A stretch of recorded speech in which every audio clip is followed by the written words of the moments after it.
All right, hey guys, I just want to go over this chart with you. So, what this chart is the XLP to SPY ratio chart. So, XLP being consumer staples, the defensives. So, when they're outperforming the S&P to a large enough degree where the ratio between the two crosses above the different moving averages.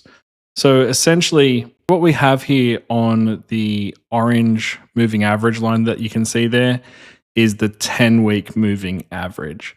And then this green one that you can see here, that is the 50-week, and then the black is the 10-month moving average, which is 43 weeks. I probably said those around the wrong way, but anyway, essentially, as the consumer staples starts to outperform the S&P, it'll cross over the 10-week moving average, which is a sign of that the market is in stress or correction. So as you can see right here on this candle here, 10th of February, we've crossed over on that particular day. I'll pull it over so you can see it there, that one. And then we've continued up from there, and that was the crash. This is a weekly chart, by the way. So next time we have here, we've crossed up over, and then as you can see, the market has pulled back there, and let's see how much that pulled back from that point, so 8.5%. So fairly decent. It's a good way to see, when to be in, when to be out. As you can see here, there's some crash signals that we've averted recently. So this one here went above. These guys here got really close. We should probably get rid of that one because it didn't go above.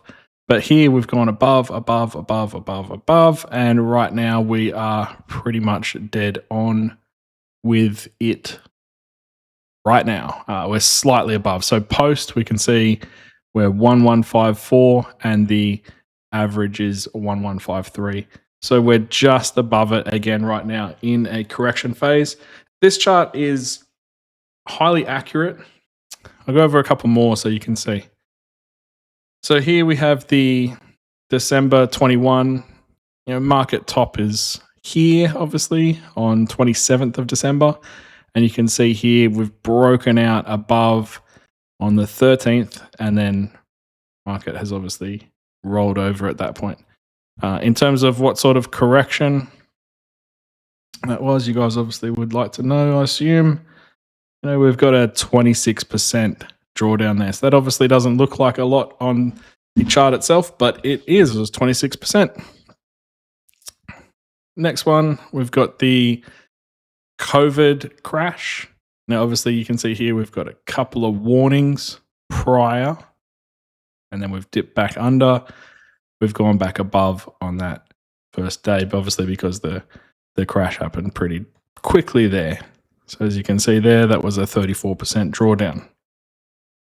We can see over here, back in 2018, we've gone up above and continued on, and also same situation again. If we take it from that signal candle, it was roughly a 17% drawdown. And we can work our way through the chart and see this a number of times. We go back to 2007. Obviously, that was a big 56% drawdown, but you get the point. The chart is generally correct and telling you when those defensives are outperforming the market. You can see here we've crossed above actually on this date. It closed back below, obviously, but so let's go off on that one. And you can see there, we've had a big drawdown, 48% back in 2000. The chart is generally never wrong. A copy of this chart can be found on the Discord under the chart section. It's free to join the Discord, and obviously gives you all the information you need to know on when to be in, when to be out, what to be cautious of. Something else I would also like to point out to you guys, an important feature of the chart and vital to it is the MACD. Generally, when we come from a low and then sweep up, that is when we get the correction. So here we come from a low and we're sweeping up on it, and that's where we're at right now. If we have a look at other ones, we come from a low and we sweep up. Again, we come from a low, we sweep up. Come from a low, sweep up. So caution should be used, and very useful chart.